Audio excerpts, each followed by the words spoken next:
Hello বন্ধুরা, আমি শেখ গর্নেল। রাজকুমার হিরানি পরিচালিত শাহরুখ খান অভিনীত আপকামিং বলিউড সিনেমা ডানকির ড্রপ 6 খানিকক্ষণ আগে রিলিজ করা হয়েছে। ইনফ্যাক্ট আজকে দুটো ভিডিও রিলিজ করা হয়েছে ডানকি টিমের তরফ থেকে। একটা ভিডিওর মধ্যে রাজকুমার হিরানি, শাহরুখ খান এবং তাপসি পান্নুকে আমরা দেখতে পাচ্ছি, তারা ডানকি সিনেমাটা নিয়ে আলোচনা করেছে। আপনারা চাইলে সেটা দেখতে পারেন, অবশ্যই আপনাদের প্রচণ্ড ইন্টারেস্টিং লাগবে। সেখানে বেশ কিছু বিষয় সম্পর্কে তারা কথা বলে।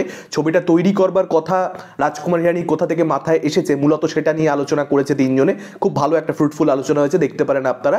এবং সেই ভিডিওটার একদম শেষ ভাগেই বান্দা গানটা দেখিয়ে দেওয়া হয়েছিল, আমি আগেই দেখে ফেলেছি। তারপর আলাদা করে রেড চিলিজের তরফ থেকে ভিডিওটা রিলিজ করা হয়েছে বান্দা গানটা। তো ড্রপ 6 নিয়ে যদি কথা বলি, কিরকম কি হলো গানটা, এই গানটার কম্পোজিশন প্রীতমের, লিরিক্স কুমারের, এবং গানটা গাওয়ানো হয়েছে দিলজিৎ দোসাঞ্জকে দিয়ে। বছরের মাঝামাঝি সময় বান্দা জিন্দা ছিল, কিন্তু এবারে বান্দা জিন্দা নেই, এবারে শুধুমাত্রই বান্দা। কারণ রাজকুমার হিরানির এই সিনেমাটা অর্থাৎ ডানকি, সেটা ডিল করছে প্রচন্ড ডার্ক একটা সাবজেক্টের সঙ্গে, যে কারণে বান্দা এক্ষেত্রে শুধুমাত্রই বান্দা। এবং দিলজিৎ দোসাঞ্জ একজন এমন গায়ক, যেহেতু পাঞ্জাবি সিঙ্গার, এবং পাঞ্জাবি গানের মধ্যে অটোমেটিক্যালি একটা ভাইব থাকে। খুব ভালো একটা সিদ্ধান্ত একজন পাঞ্জাবি সিঙ্গারকে দিয়ে গাওয়ানোর। দিলজিৎকে আমার এমনিতেই খুব পছন্দ, এবং দিলজিৎ গানটা খুব সুন্দর গেয়েছেন। এই গানটার মধ্যে কিন্তু সেই এক্সাইটমেন্টটা পাওয়া যাচ্ছে, গানটার মধ্যে কিন্তু সেই ভাইবটা রয়েছে। এবং আমার মনে হয় এই গানটা যখন আমরা সিনেমা হলে দেখবো তখন বেশি ফিল করতে পারবো, যখন ওরকম একটা সাউন্ড সিস্টেমের মধ্যে শুনতে পারবো, তখন গানটার মজাটা অ্যাকচুয়ালি কতটা সেটা আমরা অনুভব করতে পারবো।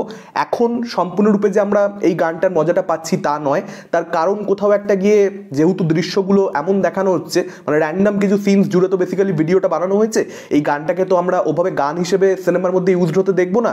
যে সিনগুলোতে ধরুন হার্ডি ক্যারেক্টারটা, বেসিক্যালি দেখবেন গানটার লিরিক যদি আপনারা দেখেন, লিরিক বিশাল কিছু যে তা নয়, লিরিক এখানে মোটামুটি মানে ফান লিরিক রয়েছে। বেসিক্যালি গানটা সেরকম গানও নয় যেখানে লিরিক্স খুব মিনিংফুল হতে হবে। হার্ডি ক্যারেক্টারটাকে এক্সপ্লেন করছে, তো হার্ডি ক্যারেক্টারটা নিজের বুদ্ধিমত্তা প্রয়োগ করে বিভিন্ন জায়গা থেকে যখন বেঁচে পালাবে, হয়তো বিভিন্ন দেশের কপরা তাদেরকে চেস করবে, তো সেই চেস সিকোয়েন্সগুলোতে ক্যারেক্টারটার মধ্যে একটু হিরোইজম অ্যাড করবার জন্য, যেহেতু আফটারঅল শাহরুখ খান, যার এরকম একটা ফ্যান ফলোয়িং রয়েছে, তাকে হিরোর মতো করে একটু তো প্রেজেন্টেড হতে দেখতে চাইবে, যেহেতু সেই সিনগুলোকে এলিভেশন দেওয়াটা দরকার। সেরকমভাবে আমার মনে হচ্ছে কোথাও গানটা ইউজড হবে, গোটা গান হিসেবে এটা আমরা দেখতে পাবো না।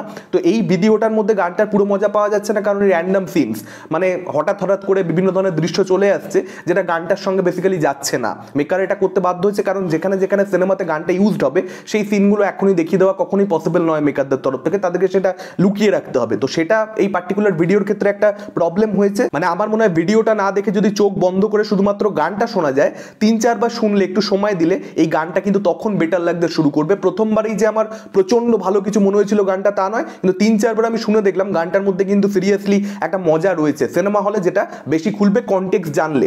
রাজকুমার হিরানি এই পার্টিকুলার যে ইন্টারভিউটার কথা বললাম, ইন্টারভিউ না, কাইন্ড অফ পডকাস্ট, ডানকি নিয়ে তারা কথা বলছে, সেখানে দেখবেন রাজকুমার হিরানি একটা কথা বলেছে, বন্দে মে থা দম, এই যে গানটা রাজকুমার হিরানি প্রিভিয়াস সিনেমার মুন্না ভাই, সেই গানটার কথা রাজু হিরানি নিজে উল্লেখ করেছেন, কিন্তু সেই গানটার মধ্যে যে সোলটা ছিল সেটা এই গানটার মধ্যে আছে কি, এটা একটা প্রশ্ন ডেফিনেটলি। যেহেতু গানটার কথা মেকাররা নিজেরাই বলে দিচ্ছে, যে কারণে এই প্রশ্নটা আসতেই পারে। কিন্তু এখন বিষয় হচ্ছে, মুন্না ভাইয়ের এই ছবিটা আমরা কতবার দেখেছি, একটা 20 বছরের ইতিহাস, একটা নস্টালজিয়া জুড়ে রয়েছে।